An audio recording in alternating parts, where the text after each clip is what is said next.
Next आपका आता है पोजीशन वेक्टर। पोजीशन वेक्टर क्या होता है? पोजीशन वेक्टर के लिए हमें 3D के बारे में पता होना चाहिए। 3D में आपके क्या होते हैं? 3 एक्सिस होते हैं और तीनों एक्सिस एक दूसरे के परपेंडिकुलर होते हैं। जैसे एक्स, वाई एंड जेड तीनों एक दूसरे के क्या हैं? परपेंडिकुलर है। इसमें जो हम पॉइंट लेते हैं, जैसे 2D में हम पॉइंट लेते थे एक्स कामा वाई लेते थे, लेकिन 3D में एक्स वाई जेड लिया जाएगा।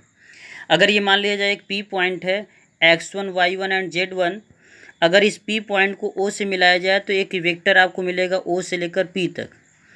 किसी भी पॉइंट का ओरिजिन के साथ जब हम वेक्टर निकालते हैं उस वेक्टर को बोला जाता है पोजीशन वेक्टर। क्या बोला जाएगा? Position vector.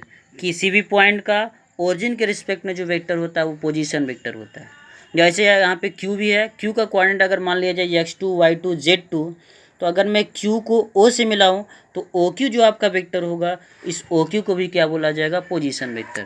कहने का मतलब if 2 points P and Q is x y z axis with origin at O, तो मैं क्या बोलूँगा? देन वेक्टर OP, ये वाला वेक्टर O से लेकर P तक और O से लेकर Q तक, OP and OQ is called position vector of P and Q।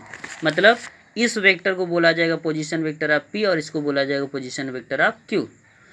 और अगर किसी पॉइंट का दूसरे पॉइंट के रिस्पेक्ट में, ओरिजिन के रिस्पेक्ट में नहीं, किसी अगर दूसरे पॉइंट के रिस्पेक्ट में निकाला जाता है उसे बोला जाता है डिस्प्लेसमेंट वेक्टर।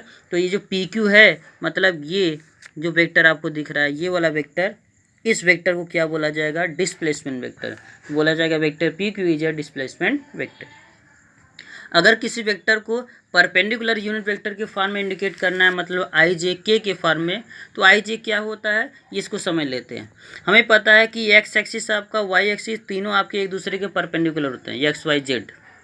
लेकिन अगर मैं एक्स एक्सिस पर एक यूनिट वेक्टर लूँ, मैं मान लूँ कि यहाँ से यहाँ तक एक वेक्टर है जिसका लेंथ 1 मीटर है या 1 यूनिट है, तो उसको जो उस वेक्टर को क्या बोला जाएगा? Unit vector.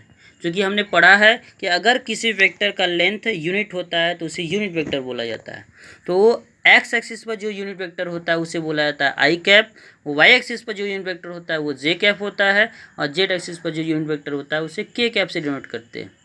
अगर कोई पॉइंट मान लिया जाए किसी भी जगह ए है जिसका कोऑर्डिनेट A1 A2 A3 है, तो ये जो आपका वेक्टर OA होगा, इस वेक्टर को बोला जाएगा vector OA equal to A1I plus A2J plus A3K। ठीक, थैंक यू।